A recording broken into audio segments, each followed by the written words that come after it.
Shalom and good morning, Brother Randy here, out on the construction site getting it done, taking a quick break. It's a fairly nice day out today, a beautiful day to actually be working outside.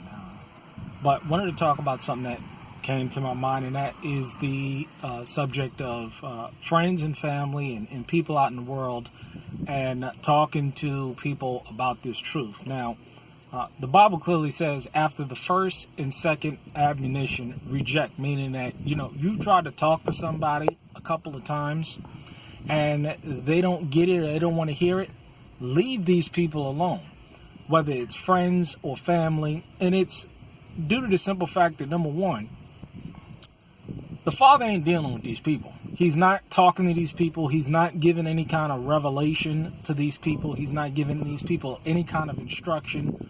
They've literally been turned over to a reprobate mind. They are steeped in Christmas. They're steeped in holidays. They're steeped in birthdays. They're steeped in Sunday sun worship. They're steeped in all of these things. And no matter what you say to these people, they're not going to open up the word and attempt to learn it themselves because they're stuck in their ways. They've been turned over to this reprobate mind, and you got to understand that the Father's just not dealing with these people. He's not giving everybody the spirit of truth. He clearly says that they have shut their eyes so that they cannot see. They have shut their ears so that they cannot hear. So when you got people and they firmly believe that they're blessed, they firmly believe that the Father is within them, when they're nothing more but devil worshipers.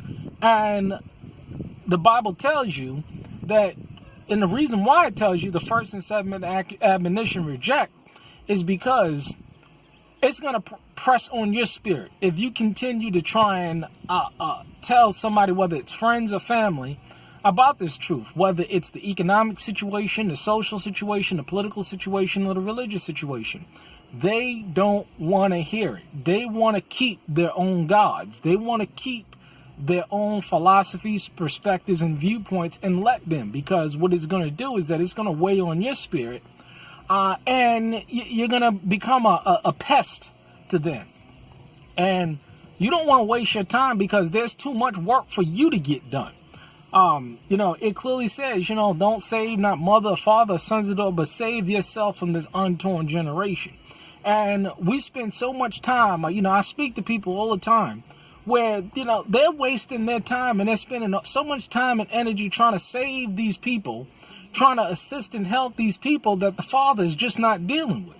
And what's going to happen is that they are going to be in a situation as to where they've spent so much time trying to convince, save, assist people that the Father is not even dealing with, and they're going to end up in the same situation.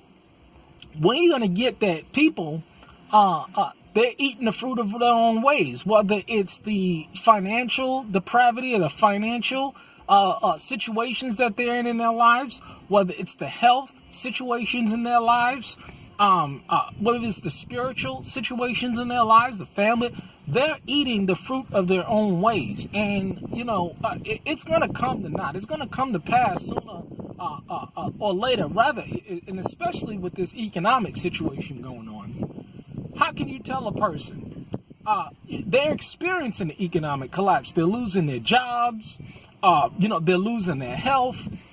They're losing their sanity. And how do you attempt to convince somebody that the Father's not dealing with them and that they're worshiping false gods? There's nothing that you can do. Leave these people alone. Let them go on about their way. Because we're going to find out who's right and who's wrong very much sooner rather than later. My son talks about the zombie apocalypse. When this thing hits, they're going to know that they're up Schitt's Creek without a paddle, because when it comes time for the situation to actually develop, there's not going to be anybody there that's going to be able to save them or assist them or anything, and they're going to be alone. They're going to be straight, flat out alone, and you don't want to be nowhere near these people because they're going to lose it. Because clearly, Gerald Celente talks about this all the time. When people lose everything, they lose it. And these are the most dangerous people that you can possibly be around, because they're not going to be functioning in any kind of mental state that will allow them to think straight. They're going to be very dangerous people. So, don't worry about people out there, friends, family. Could you imagine the Messiah turn around and all these people asking their questions about, what about my mother? What about their father? I got to go and bury my mother. And the Messiah turns around and says, let the dead bury the dead. Could you imagine saying something like that today to somebody? Could you imagine saying this to a saint? Them saying, let the dead bury the dead, and it's their mother or their father? They're going to flat out get offended. But that's the same thing that the Messiah said. You're wasting your time, your energy, your money with these people. The Father is not dealing with these people. He ain't talking to them. He ain't ministering them. They've been turned over because they're engulfed in the things of this world. They're concerned about the material things of this world. They're concerned about the image of this world. They're concerned about all of these things, and they're not. They have a form of godliness, but they deny the power. You see all these religious people. It's funny how you go into people's houses and they have all but Bible quotes all over the place, but they live none of it. But they're thoroughly convinced in their mind that they are of God's people, that they're being shown grace.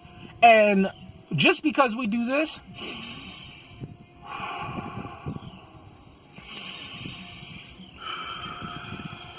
just because they're breathing, just because we're breathing, we think that we're saved, or God has mercy on us. Even the Rothschilds and even the Rockefellers and all these satanic people, they're getting all of the riches of this world, and they're walking and they're breathing on a daily basis, and they too are thoroughly deceived. What do you do with these people? Nothing. Leave these people alone.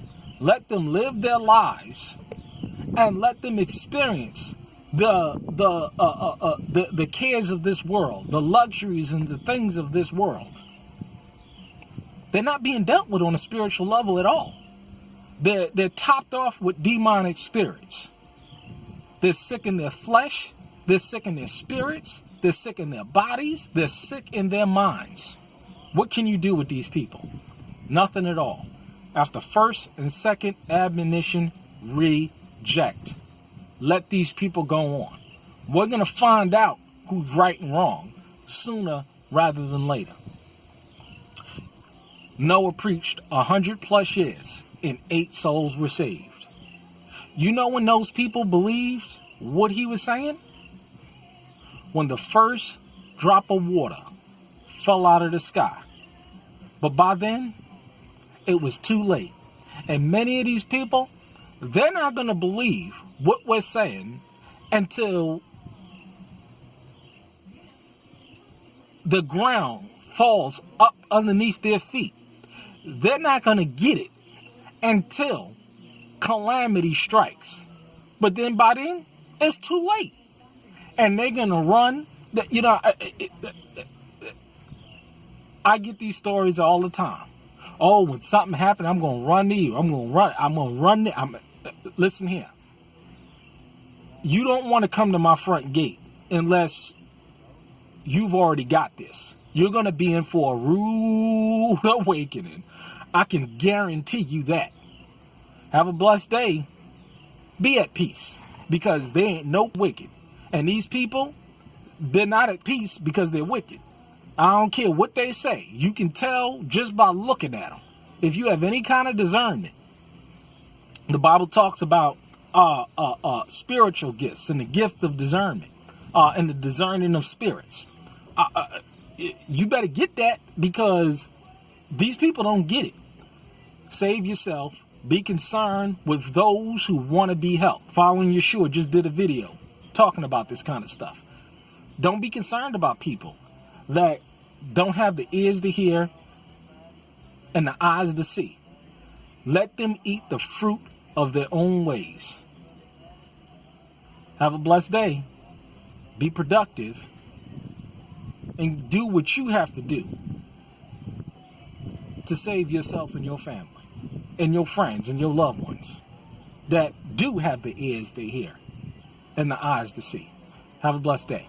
Shalom.